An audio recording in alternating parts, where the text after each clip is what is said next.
Dito na ako sa last part ng pini-PMS ko na sasakyan ni customer. Isa sa problema ni customer, bukod sa mataas na itong handbrake niya pag hinila mo, yung brake pedal niyan mga boss, malalim na rin siyempre pag inapakan. Tingnan nyo itong handbrake na pag hinila ko, mataas na siya eh.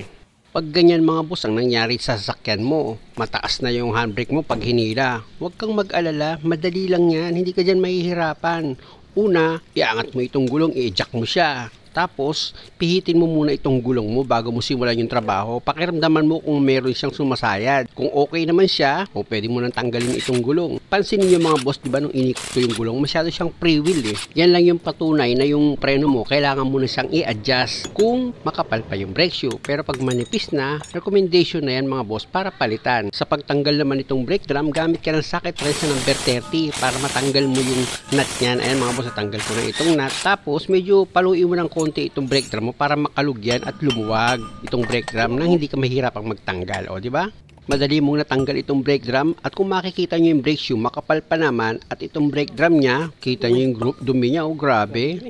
Pag ganyan karumi yung brake drum yung mga boss, gamitan nyo muna yan ng paintbrush. Sayang naman kasi kung i-spray nyo agad yan ng brake cleaner, marami kayong makukonsume pag ganyan. Mas maganda gamitan nyo muna siya ng paintbrush para mabawasan yung dumi. Para yung brake cleaner na gagamitin mo, magkasya para sa 4 na gulong. Or ibig kong sabihin, magkasya para sa 4 na preno mo. Tapos, i-check mo itong bearing mo mga boss. May kaunting kalug talaga yan, natural lang yun. Pero dapat pag pinihit mo itong bearing mo, ginalo-galo mo na ganyan, pabalik-balik, dapat hindi siya magaspang ikutin. Ibig sabihin nun, okay pa yan. Dito naman tayo ngayon sa brake shoe at sa backplate nitong preno mo. Siyempre, dahil nga sa masyadong marumi yan mga boss, ginamitan ko rin yan ng paintbrush para mabawasan yung dumi. Para kahit papano nga, gaya ng sinasabi ko, makatipid kayo sa gagamitin nyo ng brake cleaner.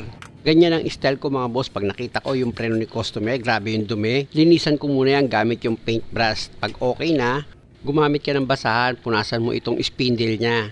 Yan kasi pinapasukan nitong wheel hub bearing mo. Tapos pwede mo na ngayon gamitan yan ng brake cleaner mo para o may kumapit na grasa dito sa brake shoe mo o kaya langis o kaya malagkit, mawas out nitong brake cleaner. Ayan ang purpose niyan mga boss. Pero kung wala ka namang budget, pwede mo naman hanginan na lang yan o kaya ugasan mo ng malinis sa tubig. Pwede mo rin yan punasan pag gusto mo. Marami kang pwedeng gawin sa paglinis ng brake shoe mo. May isa lang ako napansin dito sa brake shoe ni customer. Dito sa lining niya, parang may nagmantsa na kulay itim. Kaya ang ginawa ko dyan mga boss, binasa ko muna talaga yan ng brake cleaner, tsaka ako ngayon siya niliha. Ganun ang style ko pag may nagmamantsa dito sa brake shoe, tapos ini-sprayan ko lang siya ulit. Ganun ang style. Dito muna ako sa brake drum, kung makikita nyo, ini-sprayan ko rin yan ng brake cleaner. Tapos pinunasan ko ng malinis na basahan yan para yung nagmarka na brake cleaner, matanggal siya. At dahil sa okay na ako dyan mga boss, pwede na tayo mag-adjust ng preno. Yung tinuturo ng daliri ko mga boss, ayan, kung makikita nyo, dyan kayo mag-a-adjust ng preno nyo. Ayan yung brake adjuster nya. Ayan mga boss, kung makikita nyo, gumamit ako ng flat screw. Pipihitin ko pataas itong ipin ng brake adjuster. Tandaan nyo lang mga boss, na pag nag-adjust kayo ng preno, dapat unti-unti lang, huwag nyong bibiglain.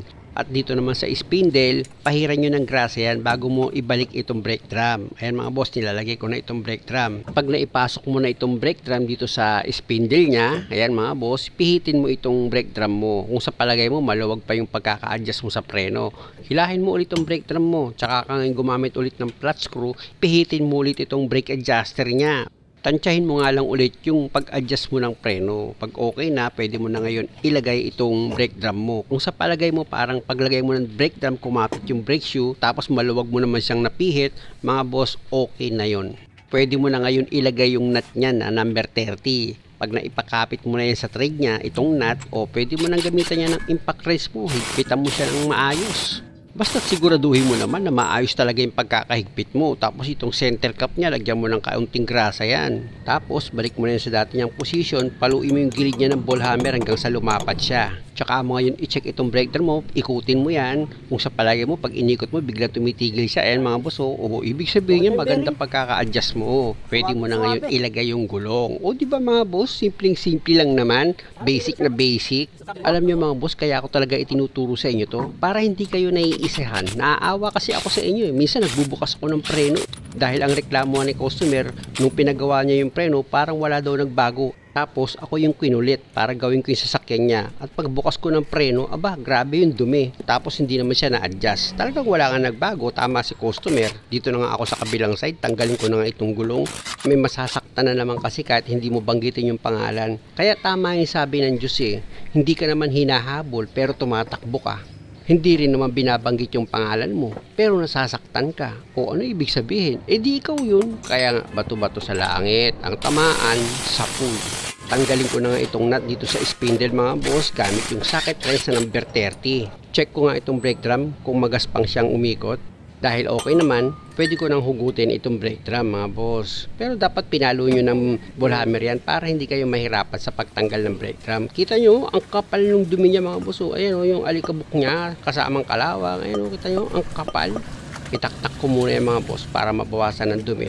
Tapos dito muna ako sa brake shoe. Kung makikita nyo itong brake shoe niya, di ba makapal pa naman yung lining. O gamitin mo muna yan ng paintbrush para mabawasan yung dumi. Nang sa ganun, yung brake cleaner mo, mapagkasya mo para dito sa apat na preno. Ayan mga boss yung brake cleaner, inisprayan ko na yan, kung makikita nyo. Sa pag-spray naman mga boss, marunong ka naman sigurong maglinis ng bahay. Parang ganun lang din yan. Parehas lang, dumi lang din yung tatanggalin mo. Tapos ginamitan ko ng sandpaper yan mga boss. Dahil nga sa may mancha itong brake shoe niya, yung parang may itim siya na gumuhit. Na after ko maliha, inisprayan ko siya ulit. Ganun din ang ginawa ko sa kabila mga boss. Hindi ko lang sa inyo na ipakita, pero dito ipinakita ko na. Pag okay na, dito naman ako sa brake drum. Ayan mga boss, kung makikita nyo, inisprayan ko rin yan. Tapos, gumamit ako ulit dyan ng malinis na basahan. Pinunasan ko itong brake drum para yung brake cleaner na nagmarka matanggal at lumabas ang kintab nitong brake drum. At kung sa palagay mo okay na, tuyo na itong brake shoe mo, o pwede ka na ngayon gumamit ng flat screw. I-adjust mo na itong brake adjuster mo para yung preno mo lumakas na siya at yung handbrake maiksi na siya pag hinila mo. Ayan ang purpose niyan, kaya ka nag-a-adjust. Tapos pahiram mo ng grasa itong spindle para pag inilagay mo itong hub bearing mo, maganda ang ikot niya. Ilagay ko na ito brake drum, tsaka ko ngayon ikutin yan. Pakiramdaman ko kung okay ba yung sabit ng brake shoe. Pag okay naman, pwede mo na ngayon ilagay itong nut niya, tsaka mo gamitan yan ng impact wrench mo.